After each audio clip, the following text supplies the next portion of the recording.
Hello, everybody, and welcome to No Holds Barred. This is a bit of an experiment for me, and I apologize if it's rough around the edges, but this is where I'm covering some news items from a business perspective. I was asked to comment on a couple of current events that are in the news, and so this is my vehicle for doing it. Time will tell if this is a one-time only thing or this keeps going. Let me know what you think in the comments. This is actually not a Q&A. I'm just going to be going over three news items today that are sort of the current event, right? You see how good my flow is. This is a promising start. Anyway, I'm also interested if there's any other YouTubers out there that are interested in doing this type of thing with me. So if you are a YouTuber, if you have some kind of presence on YouTube, I don't know, 1,000 subscribers, something like that, and you're interested in doing this, contact me through email and we may investigate doing more of these. Anyway, let's get on with it. Okay, here we go. So our top story today is the Hollywood strike. Okay, strikes grind Hollywood to a halt. Hollywood actors have joined the writers on the picket lines for the first simultaneous strike since 1960, bringing TV and film productions to a halt. Okay, it's talking about the Screen Actors Guild that represents 160,000 actors, okay, and they have failed to agree on new contract terms. The entertainment industry has seen a decline of record production, but is now grappling with declining audiences for traditional TV networks and losses from new streaming services leading to layoffs and reduced programming. Okay, I find this story extremely interesting from a business point of view because, and just bear with me here for a second, okay, traditionally, the way we do marketing is we figure out what our audience or our customers want, right? If we can fulfill their wants or needs and we give that to them, they will be prepared to pay us money in return. Okay, that's the conventional wisdom. So the first part of that is doing market research, finding out who your audience is or who it could be. These people are called prospects, or they could be businesses. Usually they're individuals. And we find out their wants and needs and we deliver whatever they want or they need. It's as simple as that. Now, that's how you do marketing traditionally. However, in innovative businesses, this is turned a little bit on its head, okay? For example, in the world of tech, okay, it's usually not done that way. Usually, you try and anticipate what people want and give that to them without them asking for it, okay? 150 years ago, we all traveled in a horse and cart. Oh, that's how people got around. That's what people used for transportation. Now, if you had gone to people and asked them, you know, you're a horse and cart user, what would you like to see from us, your transportation supplier? Most people would say, I would like a stronger horse or a faster horse or a bigger cart. They would not say the automobile because that hadn't been invented yet. They would not envision the automobile. They'd say, I'd want a bigger and better horse and cart.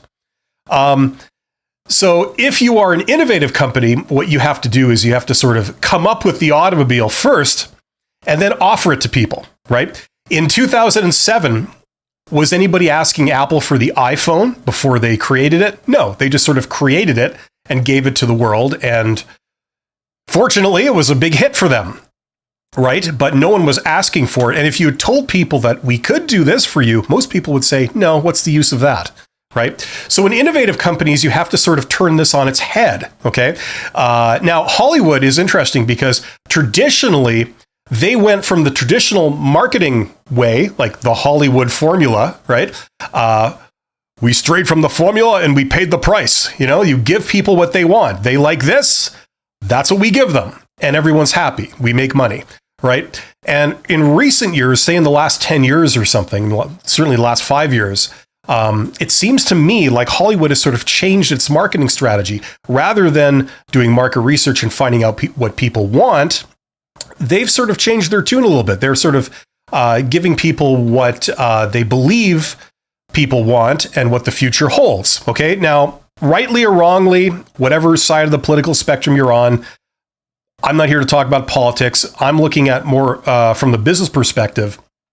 And it has not appeared that certainly some of the things that Hollywood has been doing recently, like streaming, has been terribly successful. And you could sort of partially attribute that to their change in strategy when it comes to their marketing, okay, and their creative decisions.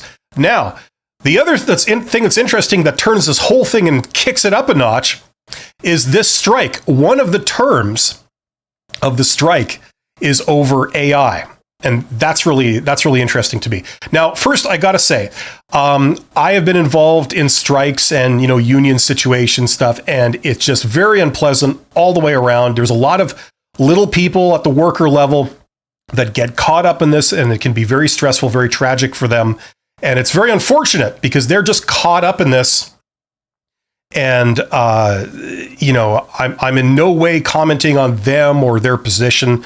I don't wish any ill on anybody. I'm just looking at sort of the general business situation here. And what's interesting about this strike is that, as I understand it, the Screen Actors Guild and the Writers Union has put into their list of demands, and they seem to be pretty firm on this, that they essentially want AI, as I understand it, to be banned. It should not be used to replace writers or to do any part of the writing process and this kind of thing. That's my understanding. Okay, I'm admittedly not an expert on this, but that's the contract terms, as I understand it. That's one of the big sticking points. And that's interesting because traditionally, generally speaking, when we demand to ban a technology, especially in this type of situation, generally it doesn't work. Okay, we can't really stop progress. However, it is possible to manage the rollout of that technology, to do it maybe over time in a controlled way so we minimize the disruption it causes. But just digging your heels in and taking a stand and saying, nope, we want it to be banned outright, I think that's going to be really interesting to see how this plays out.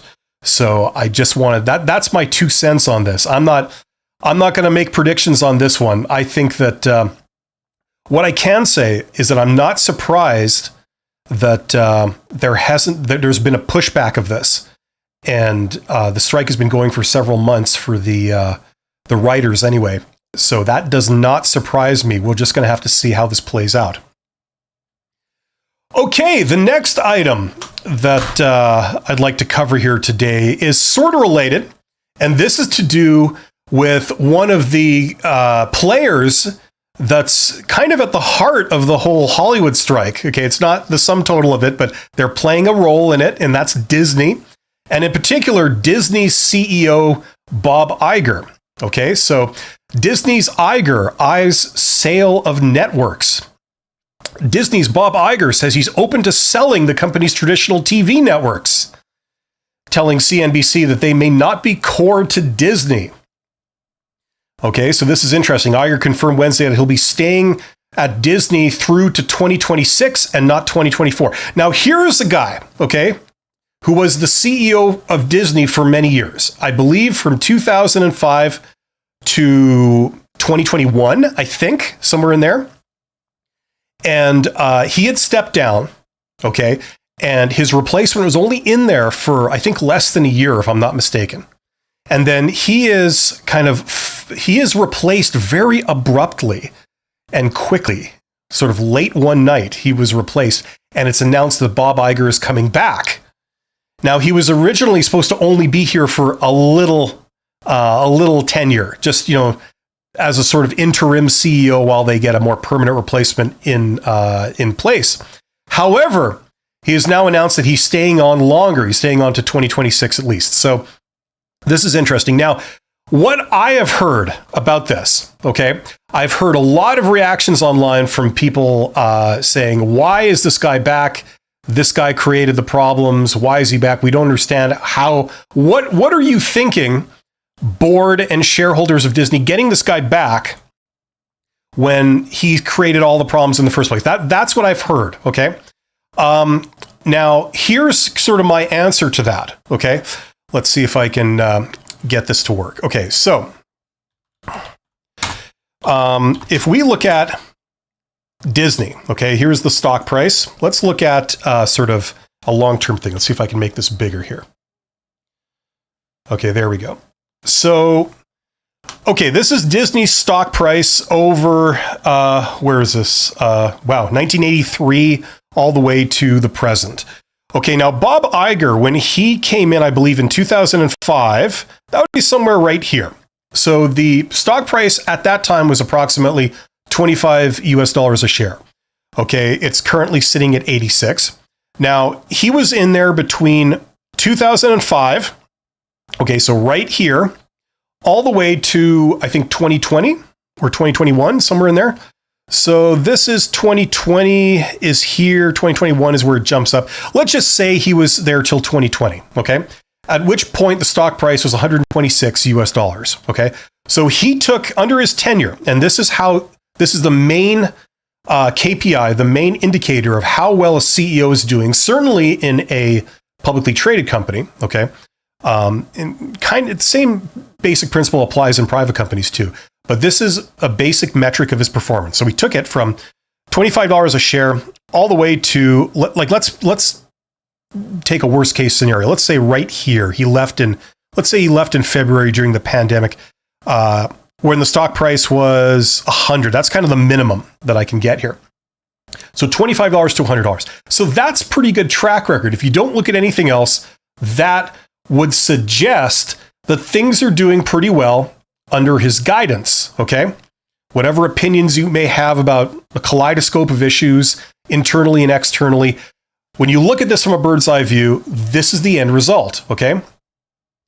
Now, stock prices can be fickle. It's based on what the public basically thinks you're worth, okay? That can be smoke and mirrors. That can be all just a result of a marketing campaign. It's based on nothing, and then you ruin your reputation with one bad word in a public statement that stock price crashes, okay? So it is possible, but it can also be based on very legitimate things too, like financials.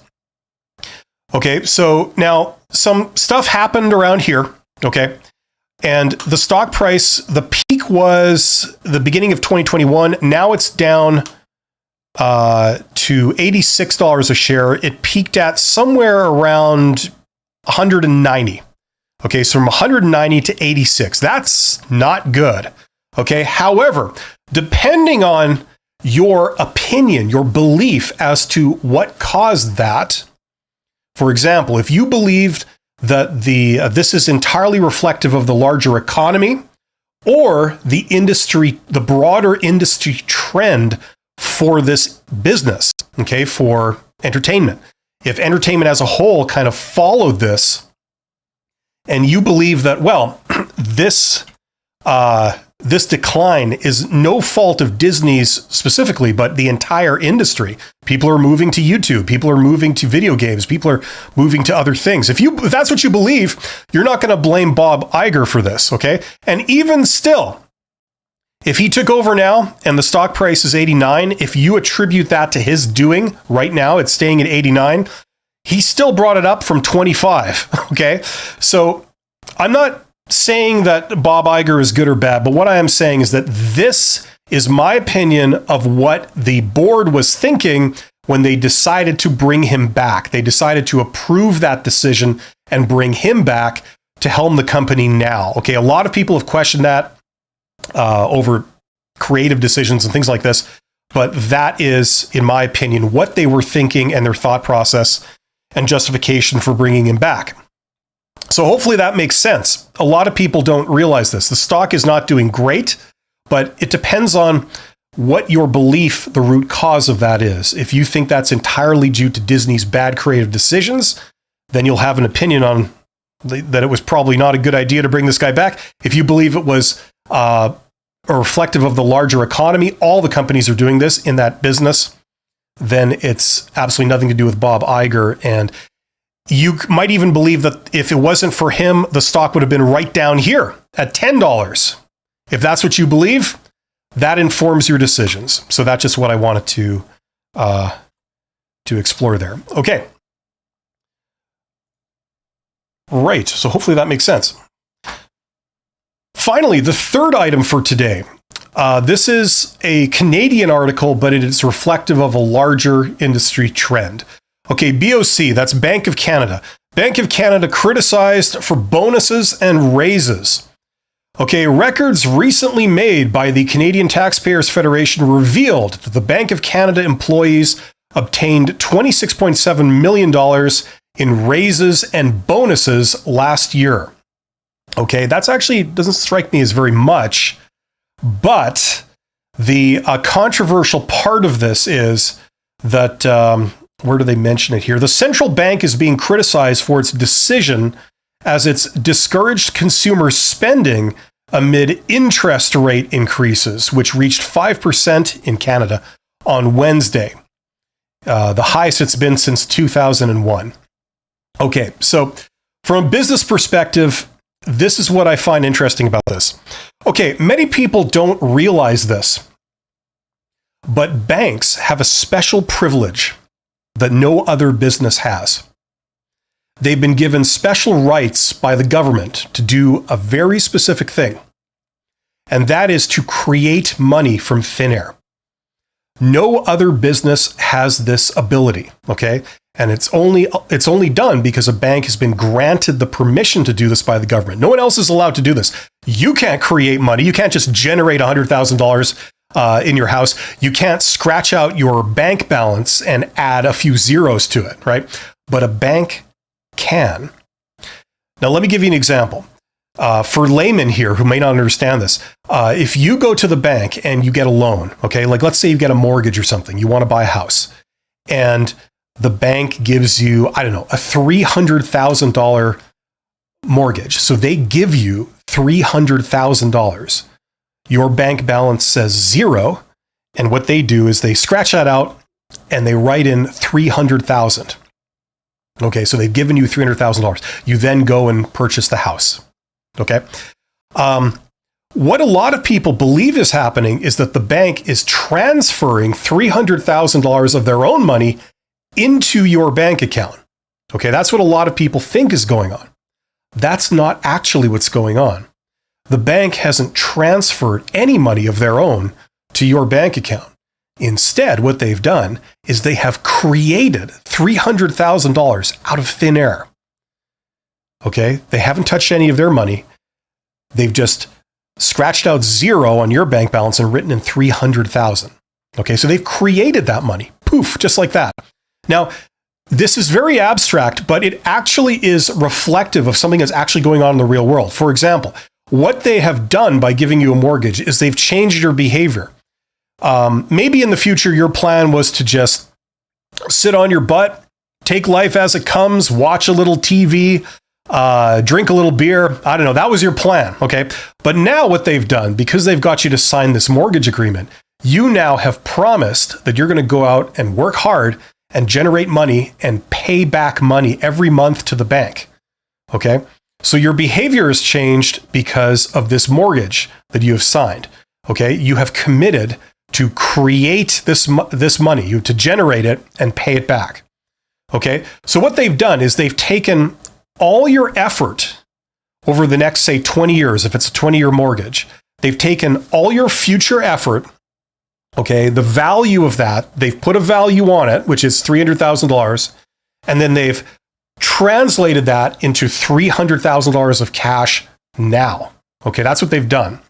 So even though this is kind of abstract, it still is a reflection of something happening in the real world. They've secured your promise to go out and pay money, get money and pay it back. Okay. Now here's the ethical issue. Here's the controversial part. Okay. So the bank has created this $300,000 out of thin air. Okay. Just by securing your promise. They then take some of that money and they give it to themselves as a bonus. They transfer some of that money, that $300,000, into their bank accounts, their personal bank accounts, in the form of pay or bonuses. And then they go out and they buy new cars and pools and things like this. Okay. In reality, maybe what they did is they created $400,000 worth of value. They gave you $300,000 of it. They created another $100,000. And instead of giving that to you and putting in your bank balance, they added that to their own bank balance. Now, the devil's in the details. You could do this one way and maybe a reasonable way, and not a lot of people would have a problem with it. It would be reasonable. It would be their pay or their commission, right? But if you change the numbers and you give them a little more so that it seems a little unreasonable, a lot of people would agree that this is unethical and should be perhaps regulated a bit harder. So this is the interesting thing that's going on, okay? And for that reason, being in a bank, certainly if you're towards the top, can be very lucrative because nobody else has this privilege of being able to just create money just like that and then paying yourself some of it, right? Nobody else in any other industry, even credit unions, don't enjoy that privilege, only banks. So this has been one of the things that's contributed to me having the opinion. I'm a little bit biased against banks because they have certain privileges like this. It makes those of us in other areas of business have to work a little harder for our money, in my opinion. But so that's an interesting article that I've seen. Some people are getting a little concerned about this, and I think it's good that people are watchdogging these organizations with articles like this and keeping the finger on the pulse of stuff like this, just to kind of raise some red flags if it starts to really get out of control. That has been known many times in the past, and it's good that we are continuing to be vigilant and to report things like this. That's what I want to say. Okay, that was basically, that was over pretty quick actually, but that's basically what I had to say on these items. As I say, I was asked to comment on one of these, so this was my way of doing it. And hopefully that was somewhat interesting and entertaining. Let me know in the comments if you'd like me to do more of these. This is a total experiment. And I'm not sure if I'm going to continue this, but I will if people give me some positive feedback. And if I don't really get that, I'm probably not going to do this too much more. But let me know. Thank you so much. You guys are awesome. And stay tuned because on this channel, I will be live in about 45 minutes with my podcast or my live stream, whatever you call it, on entrepreneurship called Side Hustle Ideas.